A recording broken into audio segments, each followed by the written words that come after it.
generally been keeping clear of isekai anime the past few years, with the exception of stuff like Zenshu.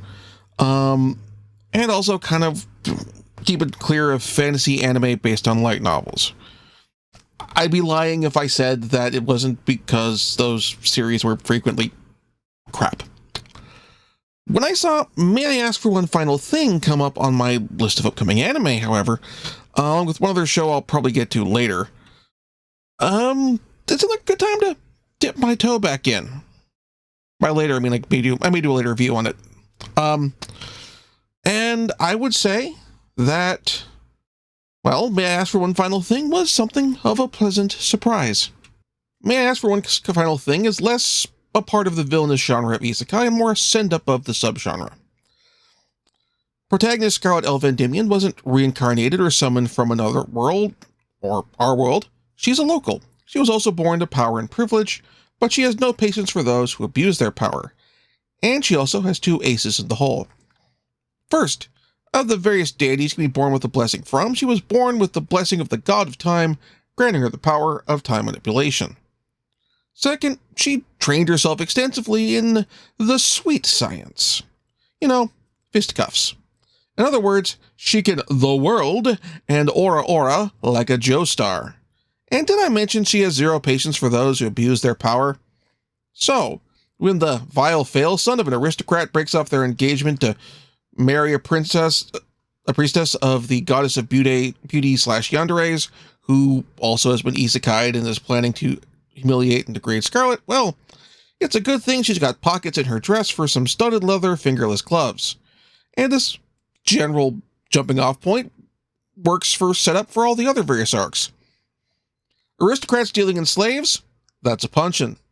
Noble from a neighboring kingdom who won't take no for an answer? That's a punchin'.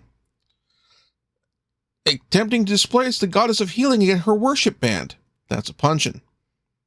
Trying to destroy the magical barriers around the kingdom so neighboring nations can invade when you're also that priestess of the goddess of beauty from earlier? You better believe that's a punchin'.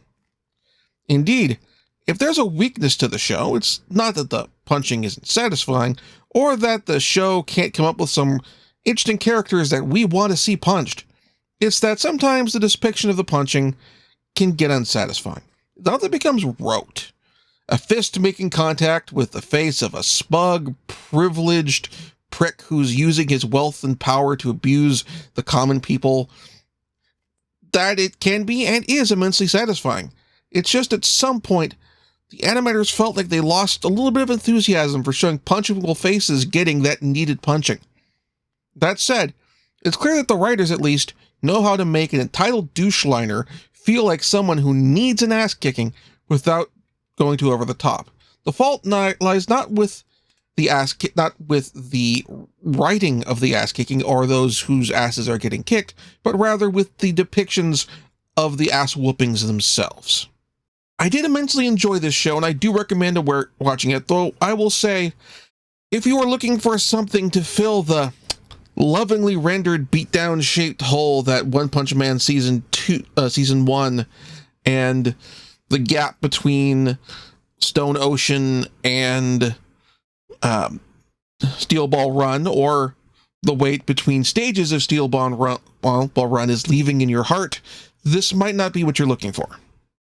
You can find the link to where you can watch the anime on Just Watch. I'll drop a link in the show notes below.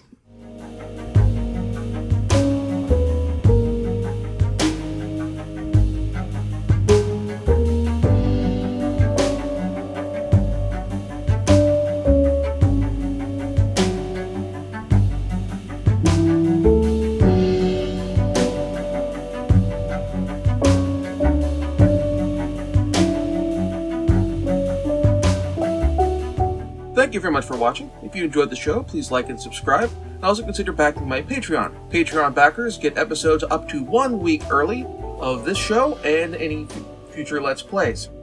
Also, please consider backing my Ko-fi. Tossing me a few bucks also helps support the show, and it's not a monthly obligation or anything like that.